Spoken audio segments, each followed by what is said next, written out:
ನಮಸ್ಕಾರ ಎಲ್ಲರಿಗೂ ಕನ್ನಡ ಸ್ಪೋರ್ಟ್ಸ್ ಅಡ್ಡ ಯೂಟ್ಯೂಬ್ ಚಾನಲ್ಗೆ ಸ್ವಾಗತ. ನಿನ್ನೆ ಚಿನ್ನಸ್ವಾಮಿ ಸ್ಟೇಡಿಯಮಲ್ಲಿ RCB ವರ್ಸಸ್ SRH IPL 2026ನ ಫಸ್ಟ್ ಮ್ಯಾಚ್ ಕಂಪ್ಲೀಟ್ ಆಯಿತು. RCB ಅಭಿಮಾನಿಗಳು ಒಂದು ಖುಷಿಯ ಹಬ್ಬ ಆಗಿತ್ತು ಅಂತ ಹೇಳ್ಬೋದು. ಯಾಕಂದರೆ ಆಫ್ಟರ್ ಲಾಂಗ್ ಟೈಮ್ ಒಂದು ಚಿನ್ನಸ್ವಾಮಿ ಗ್ರೌಂಡಲ್ಲಿ ಮ್ಯಾಚ್ ಕೂಡ ನಡೀತಾ ಇತ್ತು. ಹಾಗೆ ಓಪನಿಂಗ್ ಮ್ಯಾಚ್ ಕೂಡ RCBಗೆ ಸಿಕ್ಕಿತ್ತು. ಡಿಫೆಂಡಿಂಗ್ ಚಾಂಪಿಯನ್ ಬೇರೆ ಆಗಿದ್ದರು ಅಂತ ಹೇಳ್ಬೋದು. ಸೊ ಓವರಾಲ್ ಒಂದು ಒಳ್ಳೆ ಮ್ಯಾಚ್ ಇತ್ತು ನಿನ್ನೆ ಅಂತ ಹೇಳ್ಬೋದು. ಇದು ಚಿನ್ನಸ್ವಾಮಿ ಸ್ಟೇಡಿಯಂ ನಡೀತು. ಹಾಗೆ RCB ಅವರು ಟಾಸ್ ವಿನ್ ಆಗಿ ಫೀಲ್ಡಿಂಗ್ ಆಯ್ಕೆ ಮಾಡಿಕೊಂಡ್ರು. ಇನ್ನು ಇಶಾನ್ ಕಿಶನ್ ಅವರು ನಾವು ಟಾಸ್ ವಿನ್ ಆಗಿದ್ರೆ ಫೀಲ್ಡಿಂಗ್ ಆಯ್ಕೆ ಮಾಡ್ಕೊತೀವಿ ಅಂತ ಹೇಳಿದರು. ಇನ್ನು ಪ್ಲೇಯಿಂಗ್ ಲೆವೆನ್ ಒಂದು ಆ್ಯಸ್ ಯೂಸಲ್ ನಾವು ಹೇಗೆ ಒಂದು ಗೆಸ್ ಮಾಡಿದ್ವಿ ಅದೇ ರೀತಿ ಪ್ಲೇಯಿಂಗ್ ಲೆವೆನ್ ಬಿಟ್ಟಿದ್ದು ಅಂತ ಹೇಳ್ಬೋದು. ವಿರಾಟ್ ಕೊಹ್ಲಿ ಮತ್ತು ಪಿಲ್ ಸಾಲ್ಟ್ ಅವರು ಓಪನಿಂಗ್, ರಜತ್ ಪಾಟಿದಾರ್ ಅವರು captain, Jitesh Sharma wicket keeper, Tim David, Romario Shepherd finisher ಆಗಿದ್ದರು, Krunal Pandya all rounder, Bhuvneshwar Kumar, Abhinandan Singh, Jacob Duffy, Suyash Sharma ಅವರು ಇದ್ದರು ಅಂತ ಹೇಳ್ಬೋದು. ಇನ್ನು ದೇವದತ್ ಪಡಿಕ್ಕಲ್ ಅವರು ಟೇಕಫ್ ಡಬ್ಬಿ ಬದಲು ಒಳಗಡೆ ಬಂದರು. ಒಂದು ಉತ್ತಮ ಆಯ್ಕೆ ಆಗಿತ್ತು ಅಂತಲೇ ಹೇಳ್ಬೋದು ಇದು. ಇನ್ನು SRH ಕಡೆನೂ ಅಭಿಷೇಕ್ ಶರ್ಮಾ, ಟ್ರೆವಿಸ್ ಹೆಡ್, ಇಶಾನ್ ಕಿಶನ್, ಹಾಗೆ ಹೆನ್ರಿ ಸ್ಕೆಲ್ಸನ್, ಅಂಕಿತ್ ವರ್ಮಾ, ನಿತೀಶ್ ಕುಮಾರ್ ರೆಡ್ಡಿ, ಸಲೀಲ್ ಅವರೋದ, ಹರ್ಷ ದುಬೆ, ಹರ್ಷಲ್ ಪಟೇಲ್, ಜಯದೇವ್ ಉನಾದ್ಗಟ್, ಇಶಾನ್ ಮಲ್ಲಿಂಗ ಅವರಿದ್ದರು. ಹಾಗೆ ಇನ್ನು ಡೇವಿಡ್ ಪೈನ್ ಅವರವರು ಬಾಲಿಂಗ್ ಮಾಡ್ತಾ ಅವರನ್ನು ಸಬ್ಸ್ಟಿಟ್ಯೂಟ್ ಆಗಿ ಚೇಂಜ್ ಮಾಡಿಕೊಂಡ್ರು. ಅವ್ರ ಬದಲು ಟ್ರೆವಿಸ್ ಹೆಡ್ ಅವರು ಸ್ಕ್ವಾಡಲ್ಲಿ ಸಿಟೌಟಲ್ಲಿ ಕೂತಿದ್ರು ಅಂತ ಡಗೌಟಲ್ಲಿ ಕೂತಿದ್ರು ಅಂತ ಹೇಳ್ಬೋದು. ಇನ್ನು ಓವರಾಲ್ ಆಗಿ ನೋಡಿದ್ರೆ ಒಂದು ಒಳ್ಳೆ ಮ್ಯಾಚ್ ಅಂತಲೇ ಹೇಳ್ಬೋದು. ಬ್ಯಾಟಿಂಗ್ ಫಸ್ಟ್ ಬಂದ ಸನ್ರೈಸರ್ಸ್ ಹೈದರಾಬಾದ್ಗೆ ಉತ್ತಮ ಓಪನಿಂಗ್ ಸಿಗಲಿಲ್ಲ. ಯಾಕಂದರೆ ಜೇಕಬ್ ಡಬ್ಬಿ ಅವರು ಉತ್ತಮವಾದ ಬಾಲಿಂಗ್ ಪ್ರದರ್ಶನ ಕೊಟ್ಟರು. ಅವರು 4 ಓವರಲ್ಲಿ 22 ರನ್ ಕೊಟ್ಟು 3 ವಿಕೆಟ್ ತೊಗೊಂಡ್ರು. ಇದಕ್ಕೆ ಅವರಿಗೆ ಪಂದ್ಯ ಶ್ರೇಷ್ಠ ಪ್ರಶಸ್ತಿ ಕೂಡ ದೊರೀತು ಅಂತ ಹೇಳ್ಬೋದು. ಬೇಗ 3 ವಿಕೆಟ್ ಕೂಡ ಕಳ್ಕೊಂಡ್ರು. ಟ್ರೆವಿಸ್ ಹೆಡ್ ಅವರು 11 ರನ್ನಿಗೆ ಔಟ್ ಆದರು. ಅಭಿಷೇಕ್ ಶರ್ಮಾ ಅವರು ಪೂರ್ ಫಾರ್ಮ್ ಇಲ್ಲೂ ಕಂಟಿನ್ಯೂ ಆಯಿತು ಆಫ್ಟರ್ ICC ವರ್ಲ್ಡ್ ಕಪ್ ಅಂತ ಹೇಳ್ಬೋದು. 7 ರನ್ನಿಗೆ ಔಟ್ ಆದರು. ನಿತೀಶ್ ಕುಮಾರ್ ರೆಡ್ಡಿ ಅವರು ಏನು ಅಷ್ಟೊಂದು ಫಾರ್ಮಲ್ಲಿಲ್ಲ, ಹೋದ ವರ್ಷ ಅಷ್ಟೊಂದು ಫಾರ್ಮಲ್ಲಿರಲಿಲ್ಲ, ಕೇವಲ 1 ರನ್ನಿಗೆ ಔಟ್ ಆದರು. ಅದು ನೆಕ್ಸ್ಟ್ ಬಂದಂಥ ಇಶಾನ್ ಕಿಶನ್ ಅವರು ಹೆನ್ರಿ ಸ್ಕೆಲ್ಸನ್ ಅವರು ಒಂದು ಉತ್ತಮ ಪಾರ್ಟ್ನರ್ಶಿಪ್ ಕೊಟ್ಟರು. ಇಶಾನ್ ಕಿಶನ್ ಅವರು 38 ಬಾಲಿಗೆ 80 ರನ್ ಹೊಡೆದ್ರು. ಒಂದು ಉತ್ತಮ ಸ್ಕೋರ್ ಅಂತಲೇ ಹೇಳ್ಬೋದು. ಅಬೌವ್ 200 ಪ್ಲಸ್ ಸ್ಟ್ರೈಟ್ ರೈಟಲ್ಲಿ ಹೊಡೆದ್ರು. ಇನ್ನು ಕ್ಯಾಲ್ಸನ್ ಅವರು ಅವ್ರಿಗೆ ಸಪೋರ್ಟಿವ್ ಆಗಿ 22 ಬಾಲಿಗೆ 31 ರನ್ ಹೊಡೆದ್ರು. ಕ್ಯಾಲ್ಸನ್ ಕ್ಯಾಚ್ ಸ್ವಲ್ಪ ಪಿಲ್ ಸಾಲ್ಟ್ ಒಳ್ಳೆ ಚೆನ್ನಾಗಿ ಹಿಡಿದ್ರು. ಆದರೆ ಬೌಂಡ್ರಿ ಲೈನಲ್ಲಿ ಸ್ವಲ್ಪ ಅದು ಕುಶನ್ ಸ್ವಲ್ಪ ಮೂವ್ ಆಗೋದು ಕಾಣಿಸ್ತಿತ್ತು ಒಂದು ಆ್ಯಂಗಲಲ್ಲಿ. ಇನ್ನು ಇಶಾನ್ ಕಿಶನ್ ಕ್ಯಾಚು ಹೈಲೈಟ್ಸ್ ಅಂತ ಹೇಳ್ಬೋದು. ಫಿಲ್ ಸಾಲ್ಟ್ಸ್ ಅವರು 1 ಹ್ಯಾಂಡಲ್ಲಿ ಸಖತ್ತಾಗಿ ಹಿಡಿದ್ರು. ನೆಕ್ಸ್ಟ್ ಬಂದಂಥ ಸಾಲಲ್ಲಿ ಅವರು ಬೇಗ ಔಟ್ ಆದರು 9 ರನ್ನಿಗೆ. ಆದರೆ ಅಂಕಿತ್ ವರ್ಮಾ ಅವರು 18 ಬಾಲಿಗೆ 43 ರನ್ ಹೊಡೆದ್ರು. ಅವ್ರು 28 ರನ್ ಸಮಥಿಂಗ್ ಇರುವಾಗ ಕೊಹ್ಲಿ ಒಂದು ಕ್ಯಾಚ್ ಬಿಟ್ಟರು. ಅದಾದಮೇಲೆ 2 6 1 4 ಹೊಡೆದು 16 ರನ್ ಕೂಡ ಕಲೆ ಹಾಕ್ತಾರೆ ಅಂತ ಹೇಳ್ಬೋದು. ಆ ಕ್ಯಾಚ್ ಒಂದು ದುಬಾರಿ ಆಯಿತು ಅಂತ ಹೇಳ್ಬೋದು. ಇನ್ನು ಕೊನೆಯಲ್ಲಿ ಬಾಲಂಗೋಚಿಗಳು ಯಾರು ಅಷ್ಟೊಂದು ಚೆನ್ನಾಗಿ ಆಡಲಿಲ್ಲ. ಓವರಾಲ್ ಆಗಿ 200 ರನ್ ಹೊಡೆಯೋದು ಕಷ್ಟ ಇತ್ತು. ಆದರೂ ಸ್ಟಾರ್ಟಿಂಗ್ 3 ವಿಕೆಟ್ ಕಳ್ಕೊಂಡು 200 ರನ್ ಹೊಡೆದಿದ್ದೊಂದು ಉತ್ತಮ ಸಾಧನೆ ಅಂತಲೇ ಹೇಳ್ಬೋದು SRH ಎಂದು. ಬಾಲಿಂಗ್ ಅಷ್ಟೊಂದು ಒಂದು ಪ್ರದರ್ಶನ ಚೆನ್ನಾಗಿ ಕೊಡಲಿಲ್ಲ RCB ಅಂತ ಹೇಳ್ಬೋದು. ಬ್ಯಾಟಿಂಗ್ ಪಿಚ್ ಚಿನ್ನಸ್ವಾಮಿ 200+ ಸ್ಕೋರಿಂಗ್ ಗ್ರೌಂಡೇ, ಬಟ್ ಇನ್ನೂ ಸ್ವಲ್ಪ ಒಳ್ಳೆ ಪ್ರದರ್ಶನ ಕೊಡ್ಬೋದಿತ್ತು ಅಂತ ಹೇಳ್ಬೋದು. ಭುವನೇಶ್ವರ್ ಕುಮಾರ್ ಅವರು ಒಂದು ಎಕನಾಮಿಕಲ್ ಸ್ಪೆಲ್ 4 ಓವರ್ 31ಗೆ 1 ರನ್ ಕೊಟ್ಟರು. ಆದರೆ ಅಭಿನಂದನ್ ಸಿಂಗ್ ಅವರು ಪಾದಾರ್ಪಣೆ ಮಾಡಿದರು ಈ IPLಗೆ. ಹಾಗೆ RCBಗೆ 3 ಓವರಿಗೆ 38 ರನ್ ಕೊಟ್ಟರೆ ಎಕ್ಸ್ಪೆನ್ಸಿವ್ ಅವರು 1 ವಿಕೆಟ್ ತೊಗೊಂಡ್ರು. ರೊಮೆರೋ ಶೆಫರ್ಡ್ ಅವರು 4 ಓವರಿಗೆ 54 ರನ್ ಕೊಟ್ಟರೆ ಎಕ್ಸ್ಪೆನ್ಸಿವ್, ಆದರೆ 3 ವಿಕೆಟ್ ತೊಗೊಂಡ್ರು.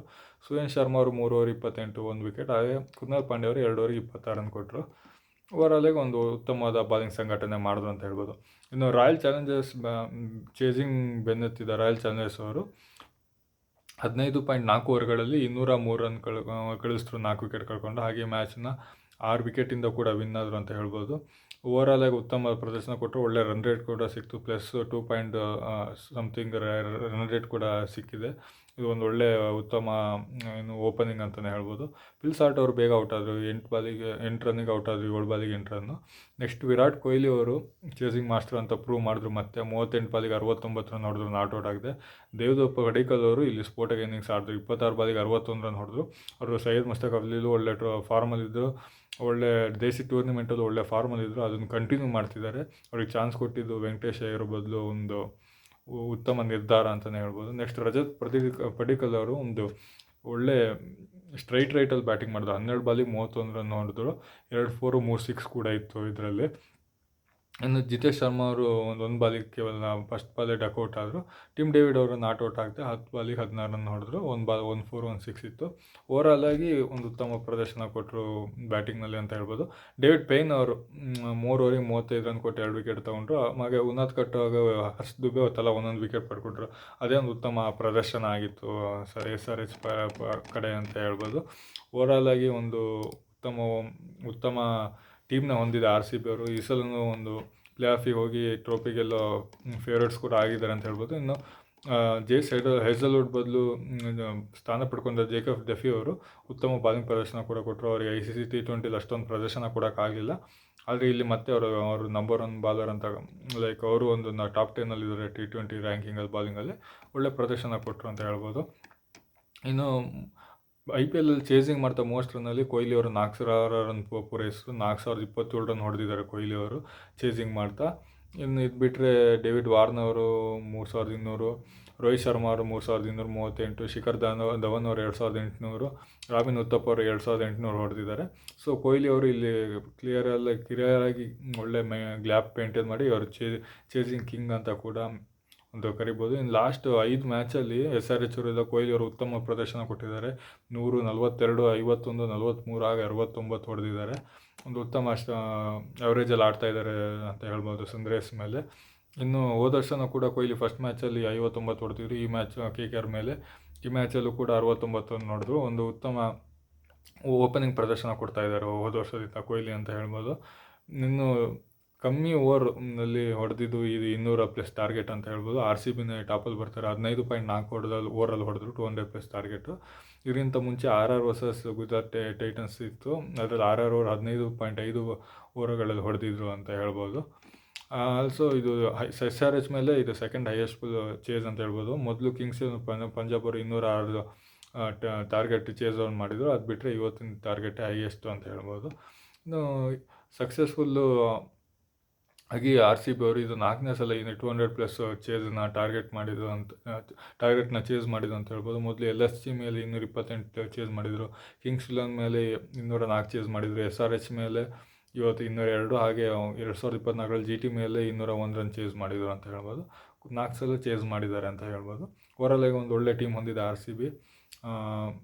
ಇದೇ ರೀತಿ ಪ್ರದರ್ಶನ ಕೊಡ್ತಾ ಹೋದೆ ಒಳ್ಳೆ ಪ್ಲೇ ಆಫಿಗೆ ಫಸ್ಟ್ 2 ಪ್ಲೇಸಲ್ಲಿ ಸ್ಥಾನ ಪಡ್ಕೊಂಡು ಪ್ಲೇ ಆಫಿಗೆ ಕ್ವಾಲಿಫೈ ಆಗಬೇಕಾಗತ್ತೆ. ಆವಾಗ ತುಂಬ ಅನುಕೂಲ ಆಗುತ್ತೆ.